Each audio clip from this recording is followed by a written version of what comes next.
Thank you for tuning in to another wonderful episode of Lupus Has No Face, where we talk about real struggles and real life and lupus and beyond. I am your host, Savannah Burks, with our lovely guest, Dr. Knox, is in the building. Thank you. Thank you. Welcome, welcome, welcome. We will be discussing mental health and chronic illnesses, you guys. This applies to everyone across the board, whether you have a chronic illness, depression, or you're just really going through life. This will help you. We will definitely leave you with some tools that you will be able to utilize, right? So thank you so much for coming to the Lupus Has No Face podcast out of your busy schedule. It's such a pleasure to have someone as important as you, and you're very prominent in the community. We all appreciate her. You okay? So before we dive right into anything that's going on, how was your ride here? It was really good. I had the window cracked because it's like 40 degrees, and for Wisconsin, that's like summer. Yes. And I was excited to come because, as I told you earlier, this is my first podcast in Milwaukee. So I'm super, super excited. Yes, that calls for a different toast. That calls for a different toast, you guys. Mm-hmm. I appreciate you so much for like I said, coming in out your busy schedule, all of the research that I've done on you. What you done on me? We done it. Yes, I do research on all my guests that comes here. So for the people that do not know who you are and what you do, can you please introduce yourself? Sure. So I'm Dr. Knox, and I am a mental wellness expert, licensed professional counselor here in Milwaukee. However, I travel and work in Wisconsin, throughout Wisconsin, as well as throughout the United States and abroad. I have been in the wonderful journey of mental wellness for about 30 years now. Don't try to guess my age. I was a child prodigy. Started when I was 2. You look beautiful. Okay. Thank Beautiful. Thank you. I work mainly with Black and Brown communities. I have a consulting firm called Knox Behavioral Health Solutions, where I go into companies, organizations, profitable, nonprofit, medical, all the above, and I work with their staff. Most times we have a product or we have a client base, and then we have the executives.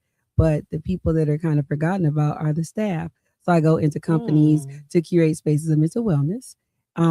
Also, I have co-founder.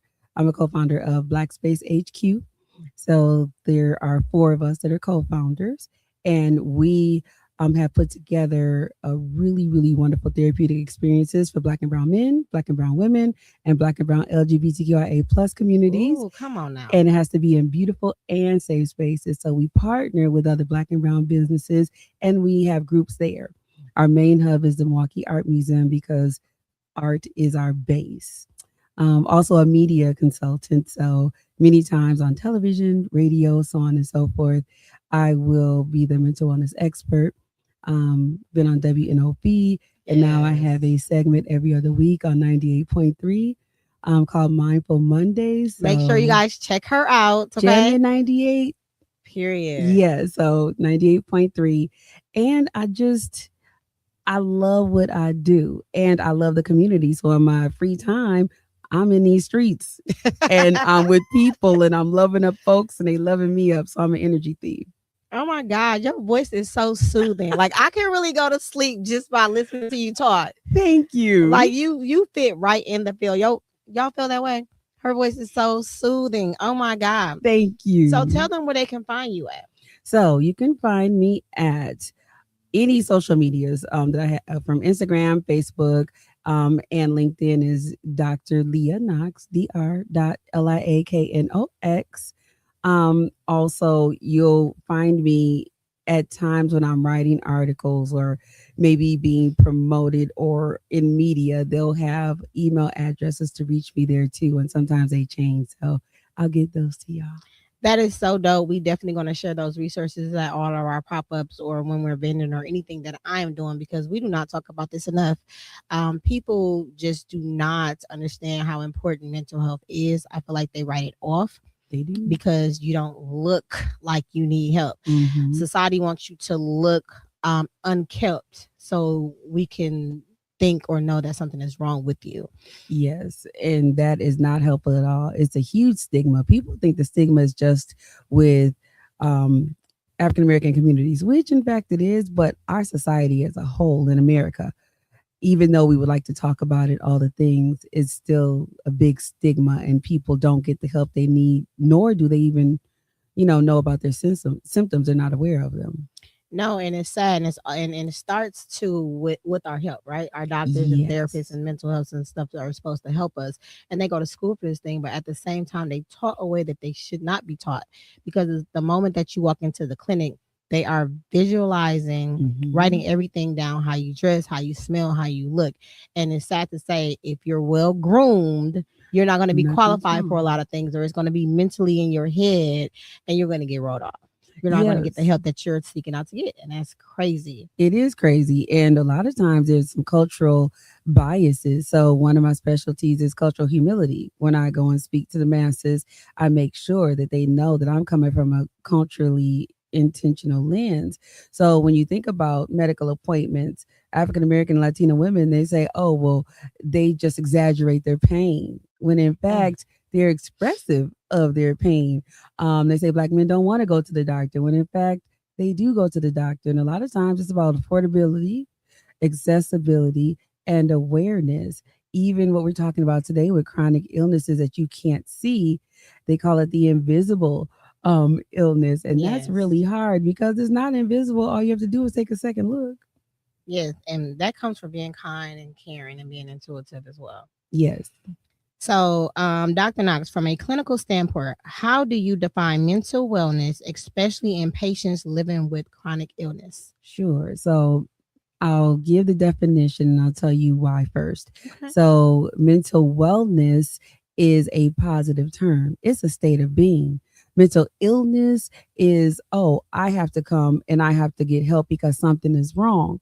And so, in the medical field, it comes from the deficit of there's a problem, something's wrong, we need to fix it. With mental wellness, is I am able to function effectively at work, at play, at home, at school, in my community, while effectively managing my thoughts, my behaviors, and my emotions. So, with that, it's not, oh, something is wrong. It's okay. I have the best that I can right now. I got these tools, even if it's not many, but I'm doing the best I can. How do I remain mentally well, or how do I increase it? So it comes from a hopeful and a positive point of view, not from a deficit, because we all have strengths that we're using to thrive and survive every day.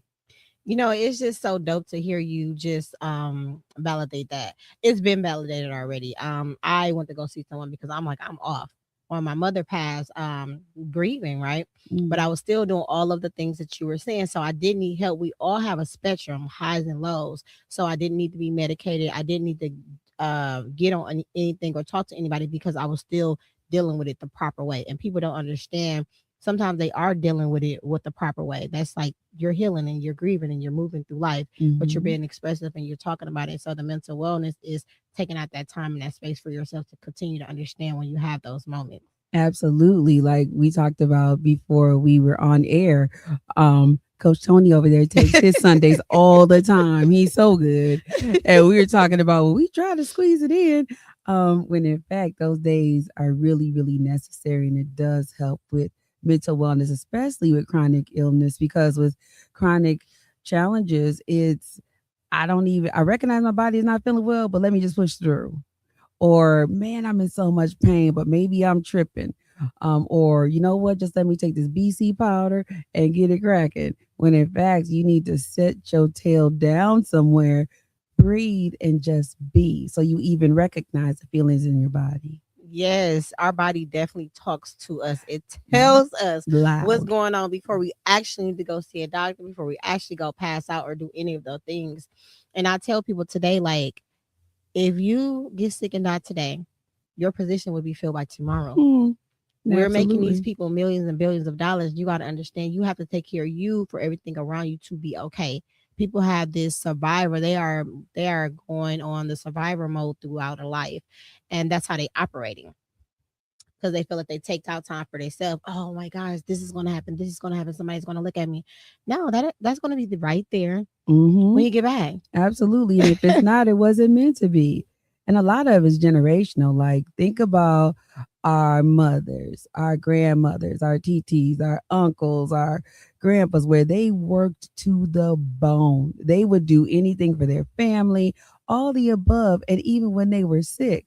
And so, as we were growing up, it taught us, oh, that's what it means to be successful. So, if I'm sick, get up out this bed anyway. If I'm tired and about to fall asleep, you drive and go get and come back anyway. So a lot of it is generational, things that we've Yes. learned during cycles, and some is comparison, social comparison, which is huge. Oh my God, we need more than just this time. So that's absolutely correct. Just to speak on a little bit of it. Other cultures, like some are doctors, so they feel like they have to continue to be a doctor, but they hate it. They don't like it.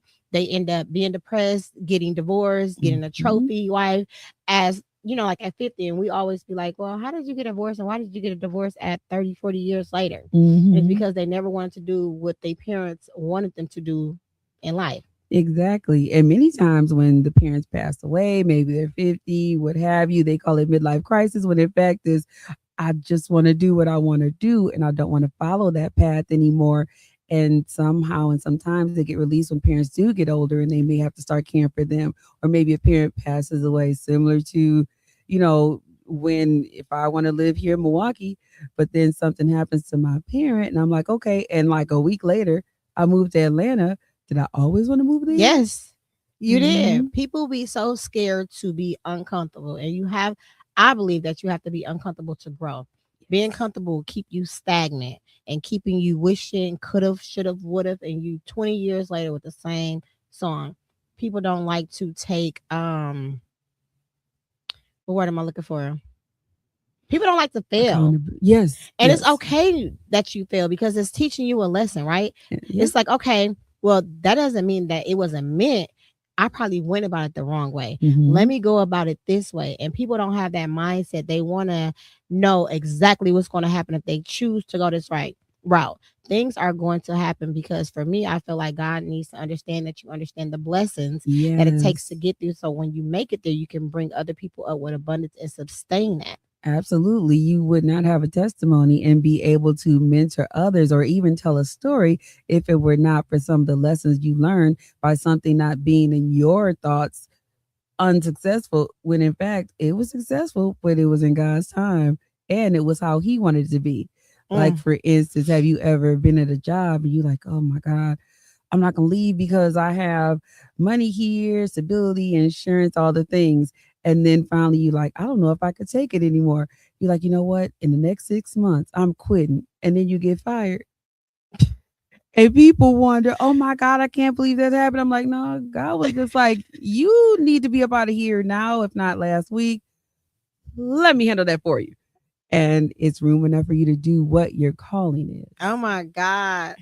We need a 4 hour show for this because that was only one question and we just piggybacking off of it. And people don't talk about the failures enough. People don't talk about how hard success is.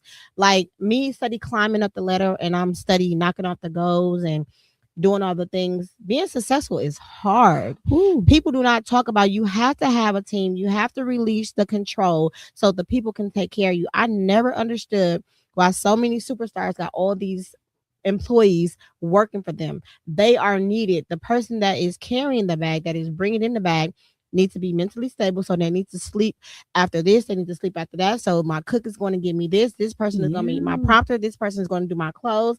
So I understand it. It's a And need for it. at this time and at your age and where you are, that is humongous. Because many of us don't get to that understanding until we laid up in the hospital and about to fall out somewhere. And then probably be like, wait a minute, maybe I should get a little help. When in fact you already know that. So you'll bypass a lot of the things that, a lot of people have gone through. And also in this, people don't realize that if you do have a chronic health issue, it is going to inflame your symptoms if you are not taking care of yourself mentally. And that's with getting a bag. That's with being with your kids. It's with just simply going to kick it one day. You Yes. have to be able to have those things, but they have to have boundaries. Oh my God, absolutely. And the people that's on your team has to understand your vision. They don't have to Mhm. agree with you because you don't want a team that's a yes person, right? They just have to understand your vision and carry it out. Exactly. Oh my goodness. Okay, we moving on to the next question. As a medical professional, what is often overlooked when treating the psychological impact of an autoimmune disease like lupus? Mm. Symptoms of depression. Yes. There are 1 in 4 people with lupus and other chronic disease, but mainly lupus, that are living with depression. And 1 in every 6 people have to either have special treatment for it. It gets really intense and is chronic. So with that, people overlook it like, oh, I know they're in pain, but they're good. They're keeping on going or what have you, or they're just exaggerating. Or what? I don't know anybody else in the family who has this. So are you really sure? And so overlooking some of the mental health issues, even anxiety. Um, Yes. 1 in 3 have anxiety, and it increases when the flares come. It also makes you hyper vigilant. So, like, okay, I'm gonna go to the gym and I'm make sure to eat right, and I'm gonna make sure to run outside and get the fresh air and do yoga and all the things. When in fact, that's okay, but there's a limit. So, when you're hyper vigilant about, oh, my health and what I have to do, it can also cause mental health challenges as well. And now you're anxious because you're not sure when the next flare up is going to be. You may be anxious or even a bit depressed because of fertility issues or appearance. There are some wonderful people, Trick Daddy, CEO, who are living and thriving with lupus, but they do tell their stories. And the one thing they say is mental health is hardly ever addressed. Oh my God. Abs- Absolutely. Absolutely. And the thing is people that know something is wrong with them, they don't even want to accept it because they're gonna feel like they outside of the crayon box. Yep. And that is sad. Sad. You should be able to your people that surround you should be able to support you in any and everything that you go through. Like I say, I'm out, like you say, in these streets, quote, right? But Hmm. when I'm out, I network. But a lot of things that I'm out at the clubs meeting people, right? But I say if my friends can't go to a symphony with me, but they're going to the clubs, I gotta look at them a certain way. I'm an all around type of girl. You can put me in any room and I'm gonna fit in there. Hmm. But people need to understand when they're going through something, that same friend that you hop into the club with should be the same friend that's telling you to go seek help or I'm gonna go with you or Yes. give you information on it because a lot of people just think they can brush it off, like you said, but it never goes away. And then No, thinking too far in the future cause anxiety as well too. you're right about that. And that smile that just keeps there because you go into the clubs, you network, and you all these things, and your friends are having a good time with that. Your family's having a good time, but the ones, and I'm not saying that friends who are unable to support are bad friends, because sometimes we say, well, so and so don't want to do this, so and so don't want to help me with that, when in fact I am a firm believer that every single human being is doing the best they can at the time. I don't Yes. care if you're considered the worst mom, if you're considered, a person with the biggest business, you wouldn't just sign up and be like, me, I want to fail and I want to be a jerk and I don't want to be there for my friends. You're doing the best you can at the time. And most times when our friends are not as supportive as we would like, it ain't nothing to do with us. True. It's everything to do with them. Yeah. And they could be going through all kinds of stuff and we don't even know it. And I feel like So, that's why communication is very important. yes, absolutely. But once again, you said there's a stigma where I don't want to let on that something is wrong. So if I'm the friend that Dr. Knox goes to, if I'm the friend that Savannah goes to, then I gotta keep this up, even though I'm having a mental breakdown. My daughter in jail again, my son that ran away, and now somebody's pregnant, and I'm seeing things, but I don't want to tell nobody. But yet Listen, somebody mad at me because I didn't speak in the morning. don't even Girl, understand. bad. Yes. Ooh, Lord, you dropping out, you giving out homework, okay? What happens neurology and emotionally when someone receives a life alerting diagnosis? Yeah. So it is a high possibility that it causes a trauma response. Mm, And so with the trauma responses, it affects our neurons, it affects our heartbeat, it affects the blood flow. And so there are five trauma responses. So there's fight, flight, freeze, fawn, and flop. So imagine you got the diagnosis, okay, you have lupus. So some people think it's the end of life, others are like, what's that? So when you're like, oh no, I'm just not going to even talk about it. I don't even, nope, I'm going to pray it away. So that is flight. And it could also be, fight. You know what? I'm going to fight this thing for all I got. I'm going to make sure to take my meds. I'm going to go to the specialist. I'm going to go to the herbal person, all the things. And so that's, I'm fighting, but also could be angry. And then the fawn, man, I got lupus. All right, well, guess that's how God wanted it. And if it's my time to go, it's my time to go. And then there's fight, flight, fawn, flop. So flop is, oh my Lord, oh God. And people pass out. yes, they Some do. folks just sit still. Others be like, I'm going to go to sleep.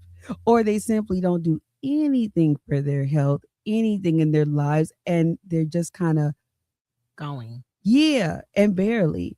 And so what happens with the neurons is when you have those trauma responses, it's like this each and every time. When you think about it now, there's a negative hormone here called cortisol. Cortisol is in charge of and stores those trauma responses. So if in fact this is happening, it causes belly fat, Mhm. hypertension, diabetes, flares for sure, all the above. So when it comes to the neurons, we're all connected, and people seem to think that our head is not connected to our body and our thoughts aren't either, when in fact our body and our brains, they interact. And what came first, the chicken or the egg? Nobody knows.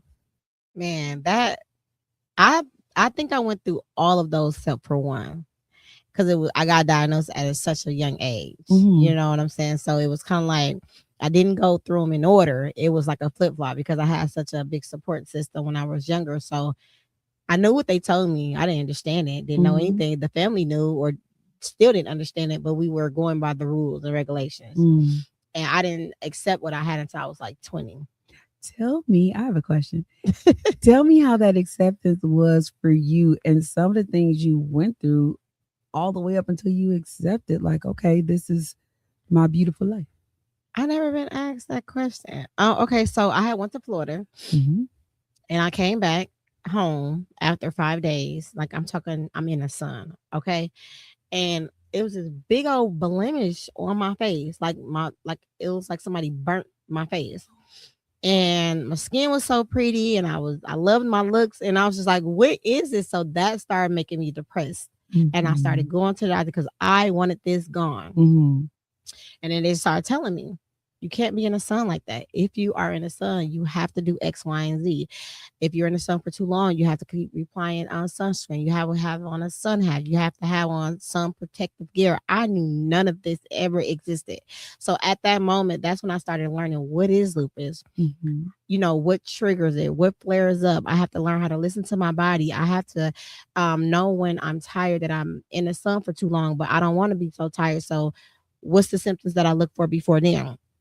So that is the time when I really start studying my body, studying what lupus is, researching who had it, especially in our community. Mm-hmm. And that's when it dawned on me. So when it dawned on me, it was like I'm in school again.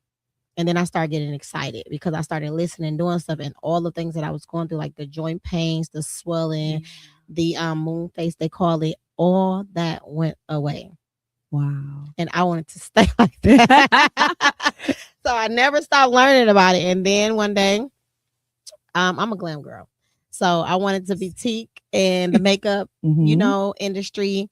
And one day I woke up, it was like Lupus Has No Face. And I'm like, what? That's so dope. When you told me about it, I'm like, well, that's a great name because it doesn't.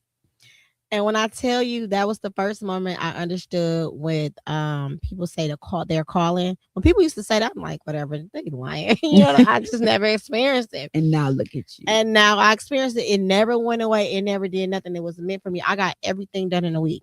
And then I did an event. One of my girlfriends found an event for me and I went. It was just like that.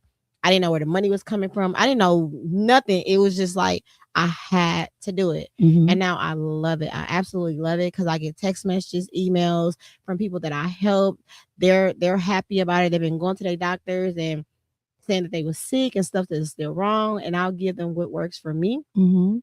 And it will work for them. But everything that works for me does not work for everybody. But I will help them. So that just makes me go even harder. I absolutely love that because even though the title was Lupus Has No Face, you are a beautiful face of someone that, Thank hey, you. you're welcome. I'm thriving and I'm learning. Sometimes I'll get it right. Other times, well, lesson learned. Even what you spoke about, like, the butterfly that happens and some people don't know what it is. So they do all this facial things and it may make it more challenging for them, Yes. even just physical appearance. I remember seeing an interview with Trick Daddy, and he was like, "Man, I just stayed out the whole limelight for a long time because I didn't know what was going on with me." And then finally, he was diagnosed, and he talks about it openly now. But I often, when I meet with people who may have chronic illnesses, and also especially with lupus, they talk about how their self-esteem has been affected, their self-confidence, how they just want to make sure that they find makeup that matches, or they just, I wish I didn't have any of this. I have two people that are very close to me that have lupus in my family, and other things pop up for them too. Hair, where it grows back, and then other times it falls out. So just wondering how you manage that. Yeah, I would so and that's how I got into makeup because I was not a makeup girly. Mm-hmm. Okay. I love my skin out. So my skin is still good. I still go It's out, people beautiful. see, thank you, my regular face. So I don't hide anything. They understand like I am a normal person, but I'm living well with it. I went through a stage where all my hair was gone. Mm-hmm. Naturally curly hair. That's what the story is on my website. I was washing my hair and it was just clunks that was just coming Mm. out. I cried. I was hysterical because I'm like, hair took my identity away from me. That's a part of my identity. You know what I mean? And that's how I got into wigs. Mm-hmm. But when I was ashamed, I went through some bad wigs. I went through a long process trying to find out what really works for me.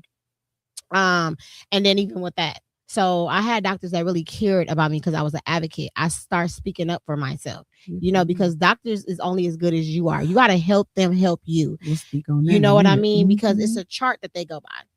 And it's a medication, and how much you weigh is how many doses they're going to give you. So you got to help them. You got to journal. You got to let them know. And it's different medications, different tiers that they can give you depending on what type of doctor you are. You might can't give a 4-tier medication. You got to go Mhm. to a different one. And that's when specialists come into place because primary care providers is only a band-aid. They can't do a lot of things. So you need a specialist for any and everything that you're going through. So then I had got a dermatologist. And the biopsy showed that my hair would not grow back. But she believed in me anyways, and she gave me a solution, and my hair grew back. So she did a story on me because it took like 3 weeks. Wow. You know what I mean? And my Yeah. hair haven't fell out since then. That's I amazing. take care of my hair under these And thank wigs. God for you and for her. Yes, indeed. So I was so proud of that. And then that was another thing that I went through because that took my self esteem away. Like, okay, if I take off my wigs, then what he gonna say? But I had a supportive mate. Mm-hmm. I had a supportive mate. He didn't care. He helped me. He didn't make me feel away, but I fell away. It was Yeah. all within myself. But now, nope, not at all. Good. So Good. I am the most confident ever. Like it doesn't matter if something was to happen. Thank God, hope that it doesn't. Mm-hmm. But I'm okay with it I because love I'm doing that. everything that's necessary for me to prevent it. I just love to hear all of that because people need to hear your story 100 times a week because it's discovered and it's like, what do I do? All I know is who's talked about it, or in our culture, not a lot of people even talk about it. So thank you for that. I didn't took over all the questions. I'm sorry. No, you Continue. okay? This is dope. I love that you're doing it, and yeah, and it's not just any wigs. My wigs is air breathable with Yeah. masses under there. So you got to get certain wigs that you can still treat your hair while Hmm. still looking good in the industry. Yeah. You know what I'm saying? So it's not good for you just to buy anything. It's good for you to research. Like Clinique, I use that, or I'll use Mac on the sensitive side of my skin. Mm. But you just got to do your research and you got to do testers. And you definitely can live well and thrive with lupus while you're going Absolutely. through all of the things. And sometimes when your skin mess up, you should not have anything on there. Yeah. Yeah. And people think that they are being looked at, but they're really not. That's because we see that on our face. Hmm. So it amplifies things. It's the truth. And most people have their own things going on. Yeah. And so, as humans, we can be a bit self centered because we're just born that way. But in reality, I'm walking past people not noticing anything. Dr. Nice, did you notice that? Like, no, girl, what are you talking about? You just saying that because you want to be mean. I said, oh my goodness. But I do understand how that can be. Yeah. So, And if you love yourself, and I also found out, just going through being ill, when you have confidence, no matter how you look and you wear that, that exudes and people mhm, gravitate towards that and they still want to respect you and still think that you're beautiful because beauty is from within out. But when we go through that, it's like, nah, it needs to be out then in, yes, right? uh-huh. So yeah, you have to have your own confidence and know that you are who you exactly think that you are, even with all the things that is going on. I would have to agree with that. And just like you said, because we've been taught throughout the years, fake it till you make it, dress up until you feel better. When in fact, no, I need to feel better. So I'm gonna be in these little lounge clothes for a minute. I ain't gonna go to Walmart with them on, and neither should you. However, I'm gonna be somewhere in some lounge Or the clothes. head things, like Girl, no, let's don't. We're not gonna we do that. try, okay, because I want us kicked off the whole network of. We're gonna move on to the body, the mind, body, and connections, right? So, Mhm. can you explain the connection between the chronic inflammation and medical health disorders such as anxiety and depression? You touched a little bit on that. Absolutely. So once again, trauma triggers happen. And people think, well, how can they happen in your head? And it's this phenomenon where if something happens around you, outside of you, or even within your body, it will cause certain flare ups and certain things that happen. So with anxiety, imagine if I'm anxious and one out of three of us is anxious as diagnosed with lupus or any other chronic illness, then I'm going to be up. Insomnia is going to play a huge part of it. Difficulty staying asleep or even waking up. That weight gain or weight loss, swelling, that, ooh, the joints, aches, and pains and things. I bet you if all of us did our neck like this right now, it would crack. But imagine if you had chronic joint pain. So when it comes to depression, anxiety, even talking about depression, like people don't realize is you get real tearful. You sitting in the car, nothing's wrong, and all of a sudden this gulp and the tears fly out to the windshield. And you're like, where did that come from? Or you feel, well, no one likes me. Well, I feel like I shouldn't be in this space because I'm not good enough, or even just that fatigue and lack of energy. Mm. So all of that is happening in your body as well as in your mind. And now guess what happens? The flare-ups. Um, Instantly. Instantly. And that is something that people have to recognize. Oh, the headaches, migraines, the loss of appetite, the gastrointestinal issues, I went through diarrhea, all that. constipation, GERD, acid reflux, all of those things. Once again, you mentioned the hair coming out.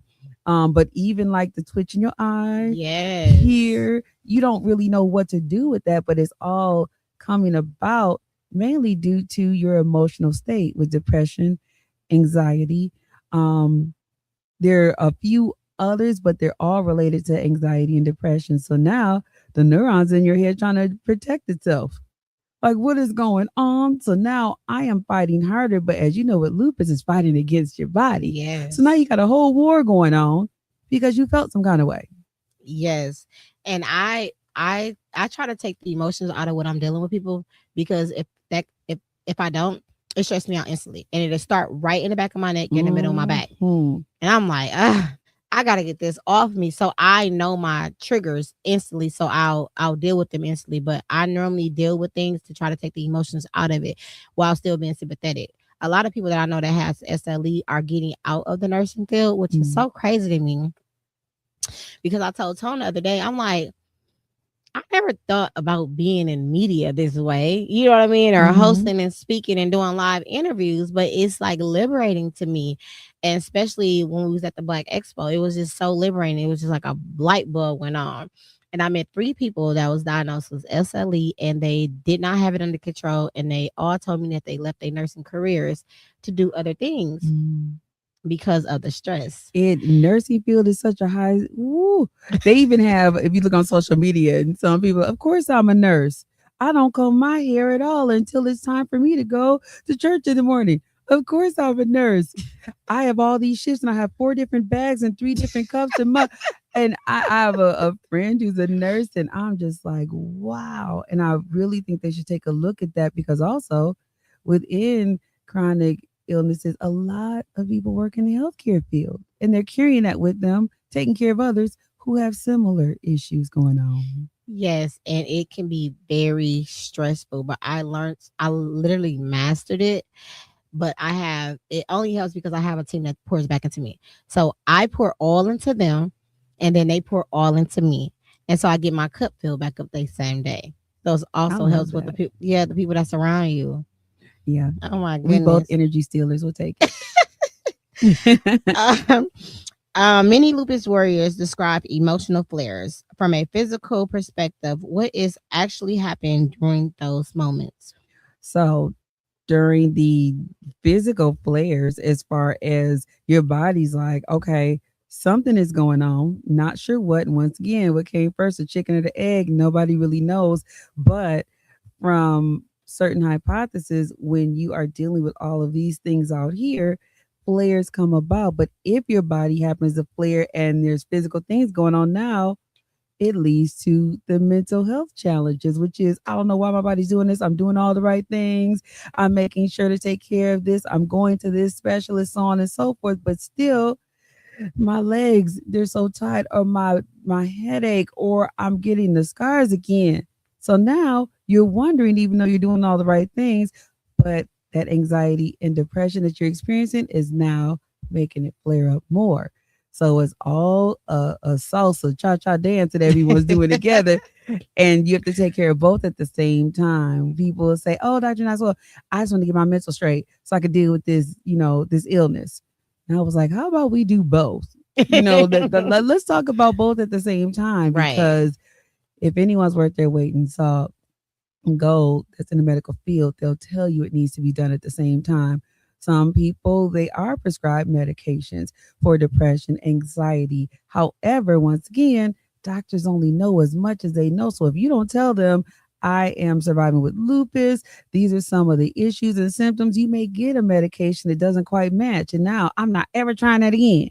Yes, you hear that so often. Yeah, it's like I wasn't feeling like myself because I don't know what that depression pill did. When in fact, did you tell the doctor everything? Well, no, they should know. No, they know. No, absolutely not. And it's so funny that you said it because too, like I have lupus, fibromyalgia, and RA. So when something happens to me, you can most people be like, it's just lupus. No, it's not It's your a common lupus. thing. It's probably something else, or it's probably something else. And I just got a brain fog. What was I about to say? It's okay. I think you should take a I think I should take a little break. mm-hmm. I love you. Mm-hmm.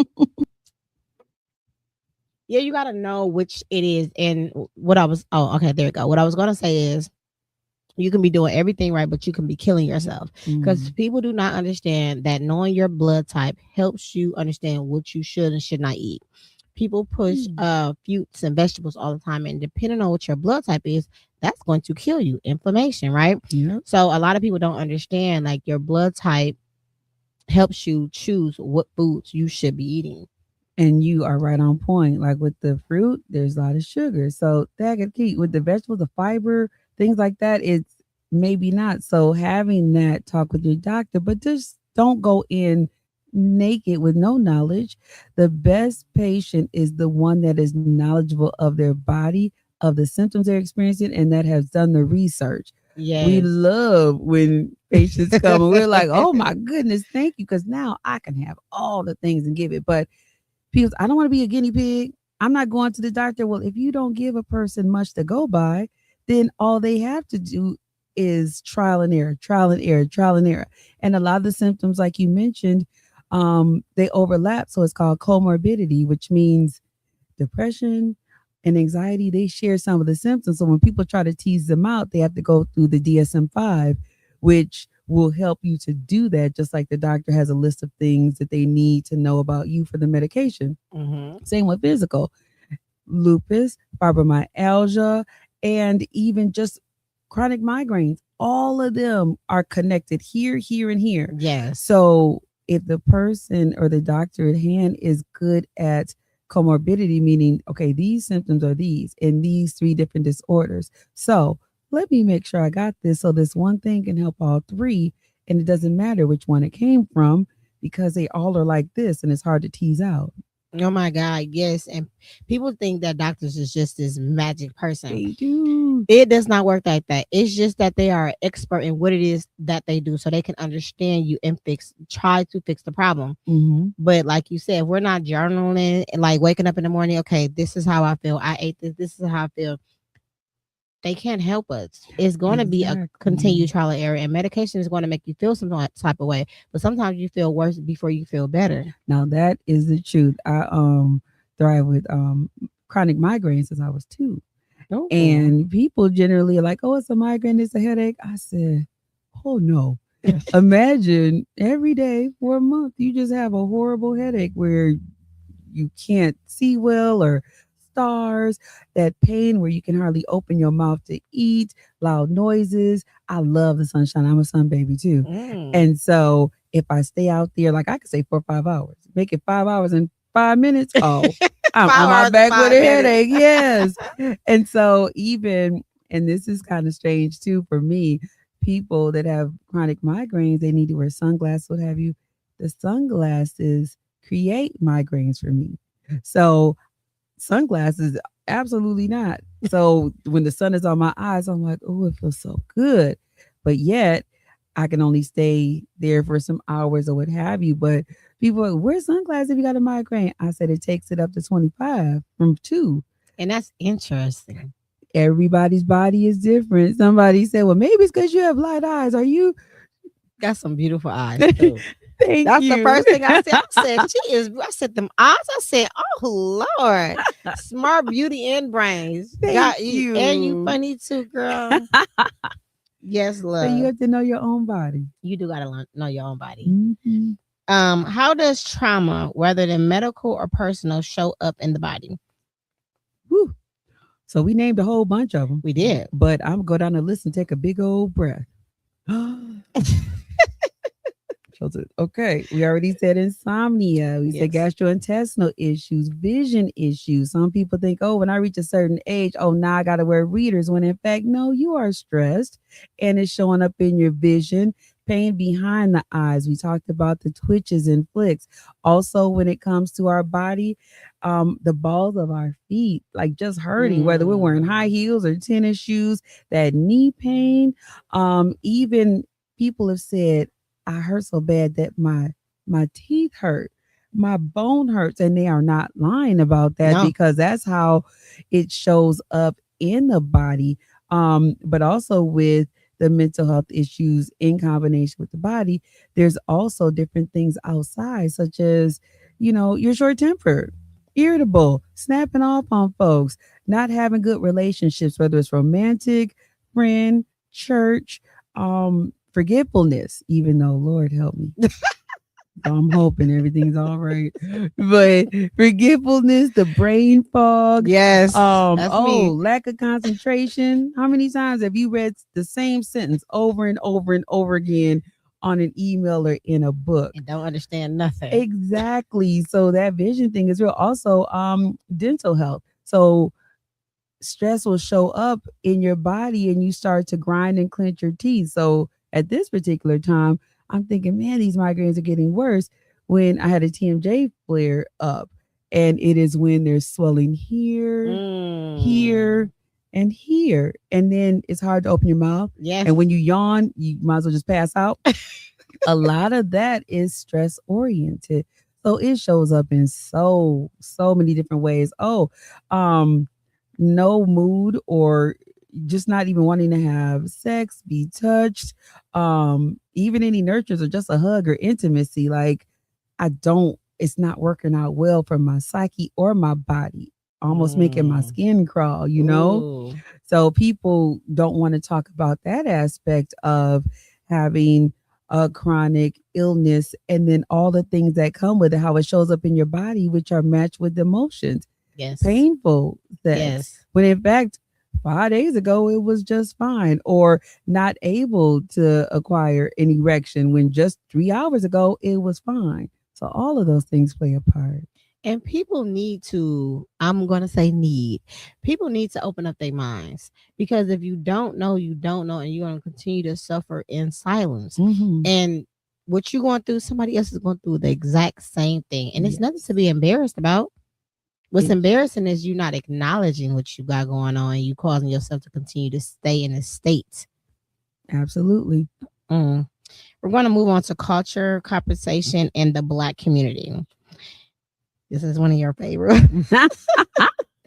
The Black community, there is often stigma around therapy. From your professional expertise, what contribute to this? So one of the biggest things that contribute to stigma is I don't want to seem less than. I do not want to seem weak, and I want to be capable because we've been taught since the beginning of time that we have to work twice as hard as everyone else. So if in fact I say to others and myself, I'm having a mental health challenge right now, or I'm going through something, that stigma says, nope, we're fine. I ain't crazy. Nothing wrong with me. So sometimes the lack of knowledge of what a mental health challenge is, it does not mean you're crazy. I believe everyone should have a therapist or someone they can talk to on a normal basis because you can tell them about the good struggles and the bad. Um, Yes. Part of our culture also is because a lot of us are in impoverished situations, and not just by money, but by the education of it all. So if we're not aware of even some of the symptoms that, oh, my mom went through that, I do the same thing. Oh, yeah, me and my uncle, we're twins. We go through the same thing. Well, that's how they've handled their You're mental health issue. So mhm. if they are experiencing ruminating thoughts like over and over and over and over again, they are not able to concentrate well. There was this myth that, oh, ADHD, get your child on such and such for ADHD, when in fact some of the children and adults were experiencing that. But once again, with the stigma, I don't want to be less than. Also in people's jobs, if people know that this is going on with me, they're going to think that I can't do this, so I won't be in line for the promotions. I may get fired, or I may be put on disciplinary action. Also missing work and missing school, those kind of things. I remember growing up, people would just say, oh, they're lazy, Yeah. or, they just bad. They bad. When in fact, it was a mental health challenge. But for an adult to say, oh, my kid is having a mental health challenge, first person they blame is themselves. And who wants to blame themselves for something when in fact, No, It's not gonna have it's a nothing to do with you. chemical imbalance that's Hmm. happening. So with culture, we have to know also that we are different. Everybody is not the same. When I'm in my therapy sessions, I give therapy from an African psychological lens of things, which is we do believe in rites of passage, and it makes us feel proud. Like when I've done this, this is what happens in my culture. The kinds of food we eat has a lot to do with mental health issues, whether it's good, whether it's bad. It is because the one thing that we will always do is what? Celebrate with some food.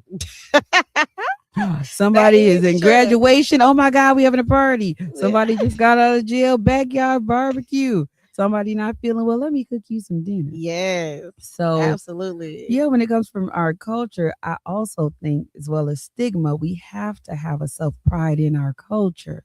Our culture guides us and it tells us we are somebody. And this is why. When we're in Western civilization like this, that's not the prominent.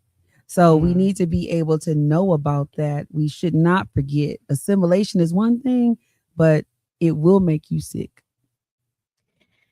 It's so beautiful that you say that because a lot of like I'm very spiritual, I'm not religious, right? But if you read the Bible, we are the chosen ones.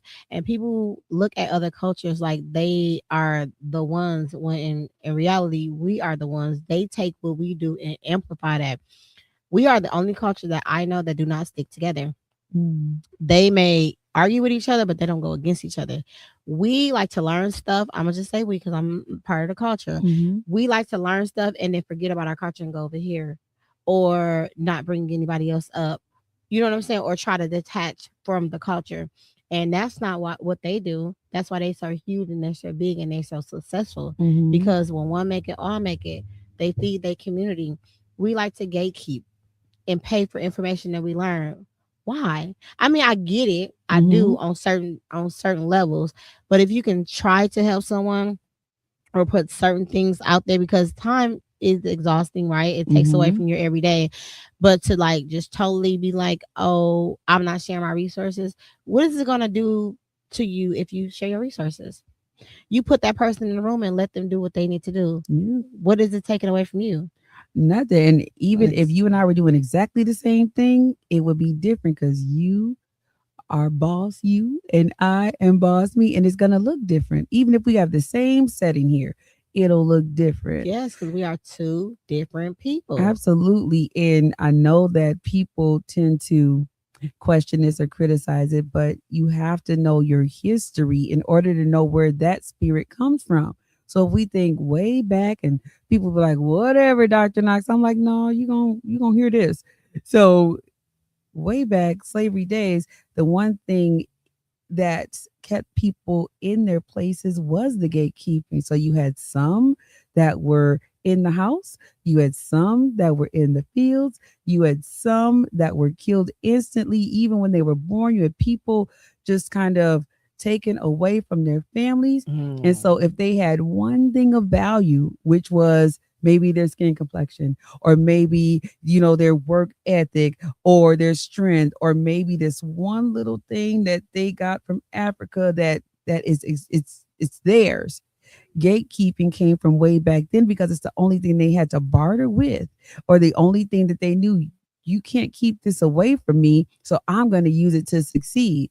But of course, the one thing that slavery taught us was we can be separated at any time, Mm-hmm. and we're not prepared for that. So instead of saying, let's stick together even closer, a lot of times we're like, okay, we're going to do this over here. We're going to do this over there. We're going to do this over here because I need to make sure that I'm okay, my family's okay. And this has been since the beginning of time. And so there are a lot of us that we're like, no, we're breaking this cycle. I'm not a gatekeeper. If somebody needs anything from me, I got you as well as I can. And if not, I'll try to help you figure it out. Mm-hmm. If there is a skill or set that I have, it's yours because it's also a part of trade. If we're doing Yes. this, it's called reciprocity. If I do this for you, and not that I want anything back, but the natural occurrence is when I need something, even if I don't, you'll be there for me. And that was very hard during slavery, but of course, generational cycle. Oh my God. And you are totally right about that. A lot of our culture is mad at the other culture. But like you said, back in slavery, we were the ones selling each other first, and the other culture caught on to that and became what? Right? And They ran it, how they ran it. But we start, you know what I'm saying? We started it. So it's just kind of like it's still to this day that people do not understand. It's so important to stick together because we are beautiful. I cannot stand hearing the things that you have said, like, oh, well, she stole my idea. She is not you. mhm. She's not going to exhibit what you exhibit. She's not going to have the same customer skills that you have. It's not going to happen. If it's for you, it's for you. And that is true. And even with the majority culture, it's just, even though that was a way of life back then, it is on steroids now because it is even to this day. And people would say, well, no, it's because of us and so on and so forth. I'm not giving blame, but what I am saying, here are the reasons behind it. And still to this day, majority culture is in charge of things. And so all we have is what we have. So I got to hold on to it, or I'm afraid to share it because then now you have it. And how am I going to survive? But then the overall picture is we're not surviving well anyway. We should At be all. thriving because there's a whole culture that this whole place is run by. And in our blood and in our genetics, we're not used to this. This is not us. And so we don't really know what to do most of the time and we end up surviving. We need a lesson for you guys on here. Come on with it. Come on. Okay. How important is it culturally to care when treating patients of color with chronic illnesses? Woo, it is of utmost importance. Every single medical professional, psychological professional, so on and so forth, they need to be culturally competent, but that is something that will only come after cultural humility. Cultural Mm. humility is you being aware of a different culture, you kind of knowing some of the nuance because you did the research yourself. You even ask questions of people, but you can work with them, play with them, do what you need to do in an effective manner while checking your biases. We all have biases and they come right along with us. They are right on this necklace today. But Beautiful, by part the of way. it, thank you. But part of it is let me calm this necklace down. Okay. Let me listen to what they're saying. Let me check my bias. And there we are. So with cultural humility, you are actually engaging in a way that is, I won't say fair, that is beneficial to the person in which you're treating. Now, if you are not that, it becomes a problem because now you may misdiagnose. You don't know about, let's say, African American culture. Even when I worked in social services, people were like, oh my God, that person, your mom, they pinched you a little. Oh, we got to take the kids away. When in fact, you have to know the culture of what's going on. And that goes in the medical field as well. You have to know the foods that we eat. You have to know what our thoughts are about health, mental health, and physical health. You have to know about the home remedies that we try. You have to know about these things, but the best way is yes, reading, learning, but asking questions and being able to have those brave conversations with your patient. Mm. Absolutely. So since you were in healthcare, not in healthcare, in Social social services. services, what guidelines or what culture you think they follow to, snatch the kids away and think that the things that we do Oh, are abusive? So what culture do you think that they follow? the majority culture, the culture of punitive instead of being proactive, they are reactive because it's not the same in their culture, then it is wrong because of the way that we may rear our children. For instance, I was so honored to be one of the mental wellness professionals that created a forum where for the adoption kids that were adopted in foster care, where we would get them together and we would give them the voice. So they had their Mm. chair there. We invited their primary care physicians, their psychiatrists, the teachers, the Mm. bio parents, the foster parents, and we were like, okay, what is it that you want? Rarely is that asked of a child or a senior when they need care, rarely is it, what do you want? It's what we think is best. And what we think is best tends to go by what the majority culture rules, which is another reason why it's hard for us sometimes to stick together because we've been born into it. Mm. So inside, genetically and soul and spirit, all day African. Once we get out and we're here, we have this world and it's hard to negotiate the two. So when it comes to people in social services, you really, really should take more courses, professional development, talk to somebody who is a specialist in this and learn culture. You don't have to know everything about it, but you need to know how to address it. You need to know how to be aware and you need to know how to rationalize and negotiate. Yes. Oh my God, you are feeding me. You are. I'm learning as you talking. You are definitely feeding me. Thank This you. conversation is too dang on good. We gonna move on to identity, grief, and psychologically adjustments. These Mhm. Invisaligns, boy, I tell you. Girl, I Uh, had them too. Jesus. as someone living with lupus, I know identity shifts are real. Clinically, how do you help your patients process the grief of losing their own self? So that's a challenging question because the person first has to be a little bit open to seeing their strengths. Like, yes, you are thriving with lupus right now, and these are some of the things that are happening. However, talking to them in a way where they can figure out and we can talk together to find the strengths that make them unique, that make them you. And so, with that being said, it takes a lot of courageous conversations. It takes asking them questions. Yes. It also takes the person who is living with lupus or chronic disease to be open enough because, once again, there's that stigma, same as mental health, there's that shame and embarrassment. So, just like you talked about your life, like it, the grief, all of the things happen, and grief doesn't have an order. There's 7 stages, and it's all over the place. But Yes. you go through those things. However, you take what you learn from them. And so, even for them to surround themselves with people like you that may have this going on. So, what I would suggest, because I'm more of a community healer.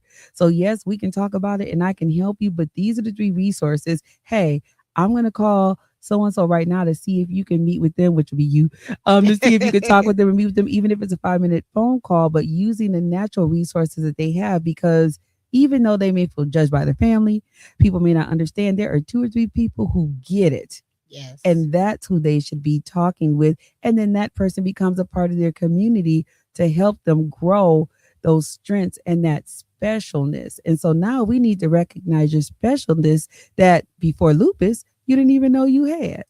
No. And so the grief process is real, grieving how you used to move, how your hair and face look, grieving that energy you used to have like a teenager, all of those things.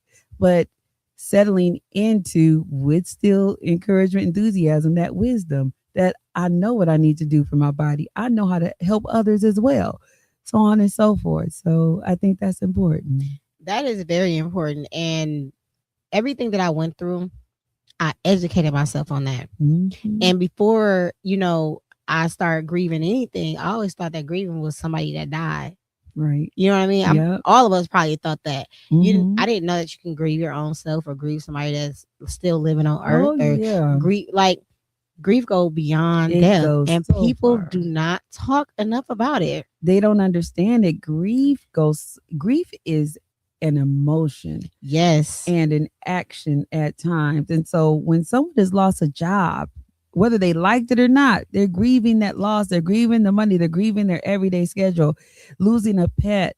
People, oh, that's just a dog, that's just a cat. I'll be on the floor. Yes. Losing, listen, even like when I one day I did the big chop and I was like, oh my God, why did I do that on my hair? So I grieved and grieved. Losing that grief of man, I was once this size and now I'm that size. Mhm. Um, grieving just okay, something's going on with my vision, even though it's normal, whatever. Now I gotta wear readers. Now my font on my phone is 76. What in the world? Even grief to the smallest things that people don't think about, whether it's losing teeth, whether it's losing a limb, or just simply that friend that was once this and now is that, and Yes. relationships, romantic or changing churches. You know what? Church hurt is real. I'm grieving that. I'm grieving the relationship I have with different people. So it definitely goes a long way. That's why I always remain a student, because you have to always remain a student to get what it is that you need to get fed to continue to go on to the next step. Because if you think that you bigger in a program, it stops right Mm, there. You're never you're going to be right. successful in anything that you do. You're right about that. Mm. Is there a recognized psychologically stage process similar to grief when adjusting to chronic illnesses? Yes, it's pretty much the same. And I won't name these. I'll try to name these in the order. But you have first, shock. Yeah. I can't believe this is going on. What is happening? No, nobody in my family has this. Or wait a minute, maybe I'm just tripping. I'll just put some salve on it, whatever it is. And then you have the bartering. Okay, if this is not it, I will go to church every Sunday. I'll make sure my daughter hair is combed. I'll be cool with her dad. I'll make sure my mom got what she need every day. So then you have the bartering. You also have the anger. Like, okay, I'm doing all this stuff and I have this diagnosis. This is some bull. Like, I don't even know why this happened to me. Like, all these other people in the world just doing all the things, Yes. Yes. and Yes. now Yes. this is me. I be good to people. I'm making sure that I'm giving my tithes. I'm good in my relationships. I pick up trash and don't litter. I don't jaywalk. What? Why is this to me? So then you have that anger part. Then you Yes. have the kind of the sedimentary where you're just like, okay, not acceptance yet, but just, okay, I guess this is it. So now you're kind of still, it's a combination of the shock, but not really shocked, just numb. Like, I'm numb. I don't even know what to do, how to feel. I've been given this diagnosis. So now I may not go to the doctor. Now I may not take the medication, which is also the similar to, flop Yes. or, flight. I may not do any of those things. And then finally, acceptance, where you are right now. And I know that dance, once again, it's in no order, because some days you might wake up and be like, this is some bull. Um, Other times you're like, I don't want to today.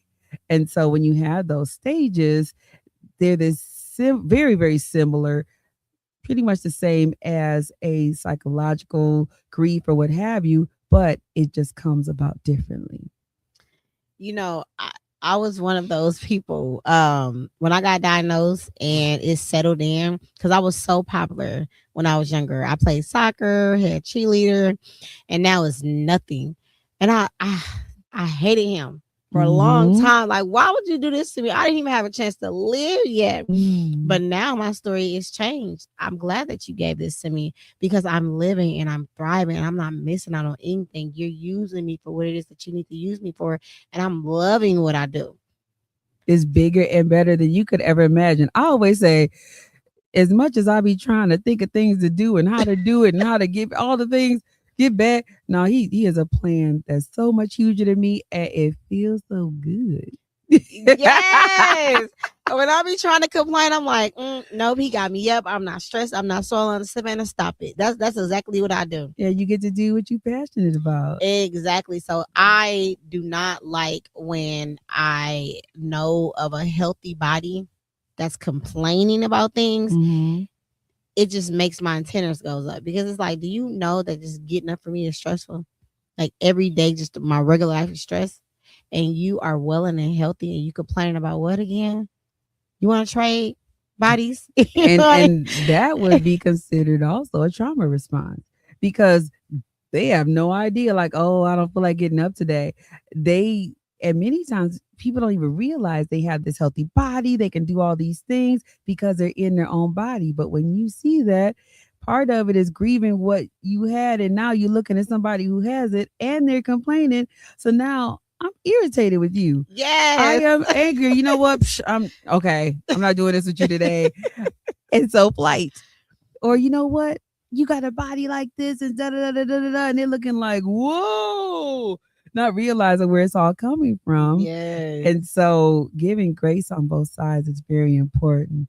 giving yourself grace to feel the way you do, giving them grace because they don't know and their complaints and their problems are what it is. And it's probably just maybe severe, who knows? And then also just giving grace for the conversation because it's okay for you to be like, okay, bye. That part. That part. So we're going to move it on to closing. If you could leave our listeners with one clinical sound but compassionate truth about mental wellness and chronic illness, what would it be? I would say, and I say this often, lupus, and this is just the first part, even though it's called Lupus Has No Face, it does. It has a living, breathing, walking, talking, I'm in pain, I'm not, I'm gracious. It has a face. And so, with that face, you should look at each person you encounter with empathy as well as pride and strength. Mm, Because once our eyes connect, we're hereby responsible for each other. And that's an yes. African proverb. So try to see that strength and good and then feed it back to them because our mental wellness is not a luxury, it's our responsibility. And it is our responsibility as a whole. We don't come from a culture of pick your own self up by your bootstraps. I don't have bootstraps, never have. Right. But I do come from a culture where we help each other arm in arm. And even though it's more pronounced that we may not, we can help each other. So mental wellness is a community thing. It's not just by yourself. Absolutely. And we are stronger together. Mhm. Okay, I just want to give a shout out to the Milwaukee Black Expo that happened this past Saturday, right, Tom, or Friday? When I tell you there was some amazing boss women in there. And I don't mean just because they titles. To me, a boss mean, integrity, accountability, things of that nature, and Mm. a beautiful soul. A lot of people that are in those positions are nasty. Mm. Right. And so I met some beautiful people there. Felicia Rodriguez, Kanishiwa, um, Kanini. Who else did I interview?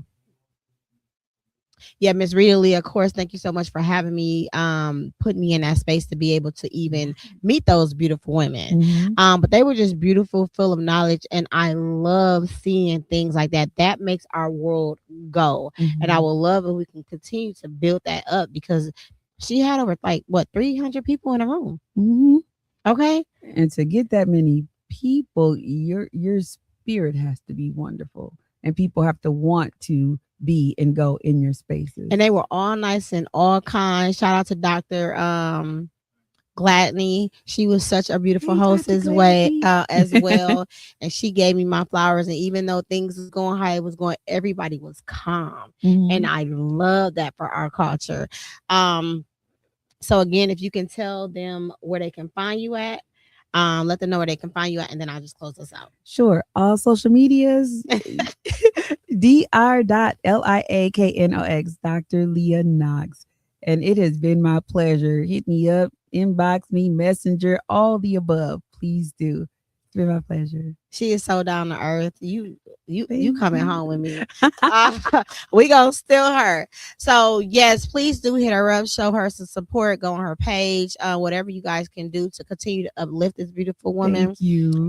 Understand that we are having a bid me baby this Friday at Tropic. Okay, you do not have to bid on the bachelors or the bachelorettes if you don't want to, but it's for a great cause. Lupus Has No Face. The proceeds will go to Lupus Has No Face. So it would be nice if you guys can bid on them to make it all fun or do a nice generous donation. And for those that knows me know that we do events all throughout the year, so you can go on the website and see where your money is going to. Thank you so very much for tuning in every Wednesday to Lupus Has No Face podcast. Last but not least, continue to drop off those diaper essentials. We moved the date to continue to collect, and we'll be having the date, which will be March 27th. March 27th will be a pickup time. March 28th will be the pickup time that a lot of people in the community come to pick up diapers, baby wipes, pull-ups, even grown up depends.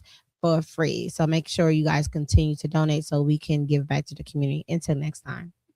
If I could say one more thing. Oh, wait. Yeah, That's yeah, yeah, okay. yeah. Shout out to the people who are watching. I see your comments. Invite others to watch. This is a wonderful, wonderful program and it's much needed. So thank y'all. Thank you. You're welcome. Bye.